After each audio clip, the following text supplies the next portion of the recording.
Hello everyone, welcome to racial ভাব। তোমাদের সকলকে রেসাল ভাবে স্বাগত। আজ আমরা চতুর্থ শ্রেণী বাংলার দ্বিতীয় স্কুলটি করব, সেকেন্ড সাবমিটেপের কি না তুলসী রানী গুচ্ছ সম্পদ কেন্দ্র। এই স্কুলটির প্রশ্ন উত্তরগুলো আমরা সলভ করব। তাহলে চলো শুরু করা যাক। দেখো, সবার প্রথমে কি বলা আছে, এক কথায় উত্তর দাও। যে কোনো চারটে করতে বলেছে। দেখো, আমি তোমাদের সবকটাই করিয়ে দিয়েছি। দেখো, প্রথম প্রশ্নটা কি বলেছে, কাকে অ্যামাজনের বাসিন্দারা জলের দেবতা বলে মানে? কাকে মানে না বোতাকে। বোতাকে অ্যামাজনের বাসিন্দারা জলের দেবতা বলে মানে।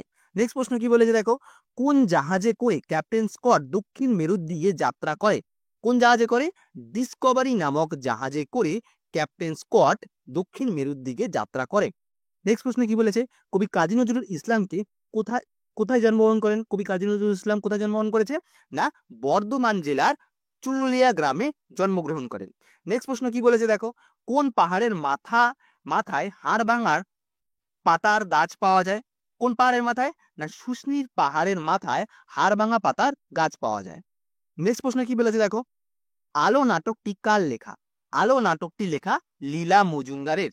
নেক্সট প্রশ্ন কি বলেছে, ছন্দের জাদুকর কাকে বলা হয়? ছন্দের জাদুকর বলা হয় সত্যেন্দ্রনাথ দত্তকে। আচ্ছা, নেক্সট প্রশ্ন চলে যাই আমরা। শব্দ ঝুড়ি থেকে শব্দ নিয়ে শূন্যস্থান পূরণ করতে বলেছে। এটা হচ্ছে শব্দ ঝুড়ি। কি আছে? টকবগ আছে, শোষো আছে, তত্তর আছে, আর কাঁপতে কাঁপতে আছে। দেখো, পাতার ফাঁক দিয়ে বাতাস বয় কি করে হবে? কি করে বাতাস বইবে? শো শো করে বাতাস বইবে। তাই এই ফাঁকা স্থানে লিখবে শো শো করে। নেক্সট কি বলেছে, নৌকা এগিয়ে চলে ড্যাশ। নৌকা এগিয়ে চলে কি করে? তত্তর করে, তাই তো? আচ্ছা, নেক্সট প্রশ্ন কি বলেছে, দেখো, আমি ঠকঠক করে হাঁটতে লাগলাম ড্যাশ হাঁটতে লাগলাম। আমি ঠকঠক করে কাঁপতে কাঁপতে হাঁটতে লাগলাম। এই কাঁপতে কাঁপতেটা এইখানে হবে, এই জায়গাটা করে। নেক্সট কি আছে, লাল মোটা চাল দেখতে ড্যাশ করে ফুটতে আরম্ভ করলো। লাল মোটা চাল দেখতে দেখতে টকবক করে ফুটতে আরম্ভ করলো। এই জায়গাটা টকবক করে হবে। ওকে। আচ্ছা, নেক্সট প্রশ্ন কি বলেছে, দেখো, নিচের বাক্যগুলো থেকে কর্তা কর্ম এবং ক্রিয়াপদ খুঁজে লিখতে বলেছে। কি আছে? উবা ছবি আঁকছিল আর দাদুকে আমি ভালো করে তুলবো। তাহলে দেখো, কর্তার মধ্যে কে পড়ছে? প্রথম হচ্ছে উবা। উবা হচ্ছে কর্তার মধ্যে পড়ছে। যেটা কাজ করব সেইটা পড়বে হচ্ছে ক্রিয়া, আর যেটা হচ্ছে সাবজেক্ট অর্থাৎ বিষয় আর কি, এইটা হচ্ছে কর্তার মধ্যে পড়ে। যেমন হচ্ছে এইটা উবা হচ্ছে একটা নাম, এটা কর্তার মধ্যে পড়ছে। ছবি আঁকছিল, দেখো, এ আঁকছিল যেটা কাজ সেটা ক্রিয়ার মধ্যে পড়ে। ক্রিয়ার মধ্যে যেটা আঁকছিল অর্থাৎ হাতে কাজ করছে আঁকছিল, আর ছবিটা হচ্ছে কর্মের মধ্যে পড়ছে। ছবিটা কর্মের মধ্যে পড়ছে। ঠিক তেমন ভাবেই আমি হচ্ছে এখানে কর্তা, দাদুকে হচ্ছে কি কর্ম, আর ভালো করে তুলবো, এই যে এটা হচ্ছে ভালো করে তুলবো, এটা হচ্ছে কাজ, এই জন্য এটা ক্রিয়ার মধ্যে পড়ছে। ঠিক আছে।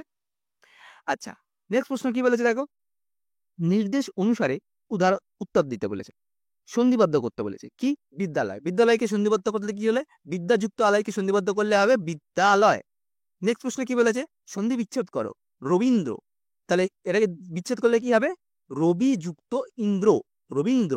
ঠিক আছে। আচ্ছা, নেক্সট প্রশ্ন কি বলেছে, দেখো, যে নিচের শব্দগুলোকে বিপরীত শব্দ দিয়ে বাক্য রচনা করতে বলেছে। ভয়, ভয়ের বিপরীত কি? সাহস। সাহস দিয়ে একটা বাক্য রচনা করি। ছেলেটি ছেলেটি সাহস সাহস করে এগিয়ে গেল। এটা সাহস করে হবে। ঠিক আছে, কর রয় কার হবে। ছেলেটি সাহস করে, ছেলেটি সাহস করে এগিয়ে গেল। নেক্সট প্রশ্ন কি বলেছে, দেখো, আলো। আলোর বিপরীত কি? আলোর বিপরীত হচ্ছে অন্ধকার। তাহলে রাতের অন্ধকারে ঝিঝি পোকা ডাকে। রাতের অন্ধকারে ঝিঝি পোকা ডাকে। আচ্ছা, নেক্সট প্রশ্ন চলে যায়। দেখো, নিচে দাগ দেওয়া শব্দগুলিতে কোনটা কোন পুরুষ ব্যবহার করেছে লিখতে বলেছে। আমরা বনভোজন খেতে গেলাম। আমরা কোন পুরুষের মধ্যে পড়ছে? আমরা পড়ছে উত্তম পুরুষের মধ্যে। কিসের মধ্যে? উত্তম পুরুষের মধ্যে পড়ছে।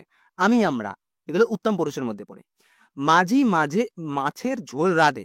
মাঝি মাছের ঝোল রাঁধে। তাহলে মাঝি কিসের মধ্যে পড়ছে? প্রথম পুরুষের মধ্যে পড়ছে।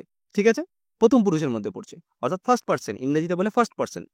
নেক্সট কি বলেছে, দেখো, নিচের দাগ দেওয়া শব্দগুলিতে কোন বচনের ব্যবহার করা আছে লেখো। ছোট ছোট স্রোত এসে পড়ছে খালে। এটা কি বচন? এটা হচ্ছে বহু বচন। ছোট ছোট স্রোত, অনেকগুলো স্রোত পড়ছে, তাই তো, এই জন্য এটা কি হবে? বহু বচন হবে। সওদাগর সাগর পাড়ি দিয়ে যায়। সওদাগর কি? একটাই লোক, অর্থাৎ বণিকের কথা বলছে। তাহলে এটা এক বচন না বহু বচন হবে? এক বচন হবে, তাই তো। আচ্ছা, নেক্সট কি বলেছে, দেখো, লিঙ্গ পরিবর্তন করতে বলেছে। সেজ পিসিমা। সেজ পিসিমা লিঙ্গ পরিবর্তন করলে হবে, এটা হচ্ছে পুংলিঙ্গে আছে, এটা স্ত্রীলিঙ্গে আছে, এটাকে পুংলিঙ্গে করলে হবে পিসেমশাই। আর শিক্ষকটা কিসে আছে? পুংলিঙ্গে আছে, এটাকে স্ত্রীলিঙ্গে করলে হবে শিক্ষিকা। নেক্সট কি বলেছে? বাম দিকের সঙ্গে ডান দিক মেলাতে বলেছে। দেখো কি আছে বাম দিক আর ডান দিক। আচ্ছা, পাঠশালা, পাঠশালার সাথে কি সম্পর্ক? পাঠশালায় কে পড়াশোনা করায়? গুরুমশাই। পাঠশালার সাথে গুরুমশার সম্পর্ক। অ্যানাকোন্ডা, অ্যানাকোন্ডা কোথায় পাওয়া যায়? অ্যানাকোন্ডা পাওয়া যায় আমাজনের জঙ্গলে। বরফের প্রাচীর, বরফের প্রাচীর কোথায় দেখতে পাওয়া যায়? দক্ষিণ মেরুতে। আর গুণদানা, গুণদানা মানে হচ্ছে নৌকায়, নৌকায় যে গুণ টানে, সেই নৌকার গুণ টানা কাজ কেউ করে? নৌকাকে চালায় মাঝি, তাহলে মাঝি টানবে। আচ্ছা, নেক্সট প্রশ্ন কি বলেছে দেখো, 2-3টে বাক্যে যে কোনো 4টি প্রশ্ন উত্তর লিখতে বলেছে। উবা কোন শহরকে বালির দেশ বুঝিয়েছে ছিল এবং বালির দেশ কথাটির অর্থ কি? দেখো, উবা কলকাতা শহরকে বালির দেশ বলে বুঝিয়েছিল। বালির দেশ কথার অর্থ হলো কি না? মরুভূমির দেশ। বালির দেশ কথার অর্থ হলো মরুভূমির দেশ। আমি সাগর পাড়ি দেব কবিতায় কবি কাদের জলদস্যু বলেছেন? তাদের জন্য কবি কাদের পাহারায় রেখে যেতে চান? আমি সাগর পাড়ি দেব কবিতায়, এরকম পূর্ণ বাক্যে লিখবে কিন্তু, এগুলো 2 নম্বরের প্রশ্ন। কবিতায় কবি হাঙর, কুমির ও তিমিকে জলদস্যু বলেছেন। আর এরকম বাক্স করে পরের উত্তরটা লিখবে, কারণ নাহলে দুটো একই সাথে হয়ে যাবে। তাদের জন্য তিনি মোল্লা মাঝি ও জেলেদেরকে পাহারায় রেখে যেতে চান। কাদের রেখে যেতে চান? মোল্লা মাঝি আর জেলেদেরকে পাহারায় রেখে যেতে চান। নেক্সট প্রশ্ন কি বলেছে দেখো, টমবয় শব্দের অর্থ কি? আর সেজপুসীমার মেয়েকে টমবয় বলা হয়েছে কেন? টমবয় শব্দের অর্থ হলো টান পিটে বা দুর্দান্ত প্রকৃতির মেয়ে। আর সেজপিসীমার মেয়েকে টমবয় বলা হয়েছে, তার কারণ হচ্ছে সেজপিসীমার মেয়ের হাবভাব চালচলন ছেলেদের মতন। তার স্বভাবে ও প্রকৃতিতে কি দুরন্ত আর চঞ্চল ছিল। সে গাছে উঠে পড়তো, মারামারি বাঁধলে দঙ্গলে লড়তো, তার দলের সাথে লড়তো। সেই জন্য সেজপিসীমার মেয়েকে টমবয় বলা হয়েছে। বুঝতে পেরেছ? আচ্ছা, নেক্সট প্রশ্ন কি বলেছে, দোলের পাল্লা কবিতায় নদীর জলে কাদের ডুব দিতে দেখা যাচ্ছে আর বনের হাঁস কি করছে? নদীর দূরপাল্লায় কবিতাংশে নদীর জলে পানকৌড়িদের ও ঘোমটা পড়া বউকে ডুব দিতে দেখা যাচ্ছে। আর বনের হাঁস কি করছে? বনের হাঁস শ্যাওলা দিয়ে তার ডিমগুলোকে ঢাকছে। নেক্সট প্রশ্ন কি বলেছে দেখো, কার বাড়ি নাইওয়ারি লইয়া যাওরে মাঝি, এই কথাটি কে কাকে বলেছে? আর নাইওয়ারি শব্দের অর্থ কি? দেখো, কার বাড়ি নাইওয়ারি লইয়া যাওরে, এই কথাটির অর্থ হলো বাবন চাচার বড় ছেলে আলী হোসেন খাঁ লেখিকার মাকে বলছিল, যে লিখেছে তার মাকে বলছিল। আচ্ছা, পূর্ববঙ্গের এই নাওয়ারি শব্দের অর্থ হচ্ছে কি? পূর্ববঙ্গের কোনো বধূর নদীপথে বাপের বাড়ির যাত্রাকে নাওয়ারি বলা হয়। ঠিক আছে, এটা ইম্পর্টেন্ট। নাওয়ারি শব্দের অর্থ কি? এই প্রশ্নটা পরীক্ষায় আসার মতন। হ্যাঁ, আচ্ছা, ছেলেবেলা থেকে স্কটের সামুদ্রিক অভিযানের আগ্রহ ছিল কেন? স্কটের পূর্বপুরুষদের অনেকেই সামুদ্রিক বিভাগের গুরুত্বপূর্ণ পদে চাকরি করতেন। তাই ছেলেবেলা থেকেই তিনি জাহাজের কাজ শিখতে থাকেন। সেই কারণেই সামুদ্রিক অভিযানে তার বরাবরই আগ্রহ ছিল। ঠিক আছে, আচ্ছা, নেক্সট প্রশ্ন কি বলেছে, আমি সাগর পাড়ি দেব কবিতার কবির নাম সহ 8 লাইন মুখস্থ লিখতে বলেছে। দেখো, আমি সাগর পাড়ি দেব কার লেখা? কাজী নজরুল ইসলাম। এটা তোমরা বই থেকেও দেখে নিতে পারো, আমি তাও লিখিয়ে দিয়েছি।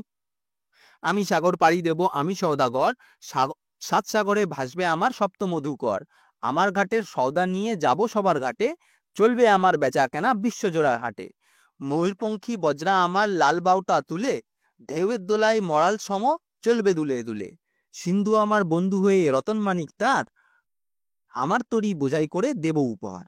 বুঝতে পেরেছো? এই 8 লাইন লিখবে। ওকে, আচ্ছা, তাহলে তোমাদের আজকে এই পর্যন্তই। আবার দেখা হবে নেক্সট ভিডিওতে।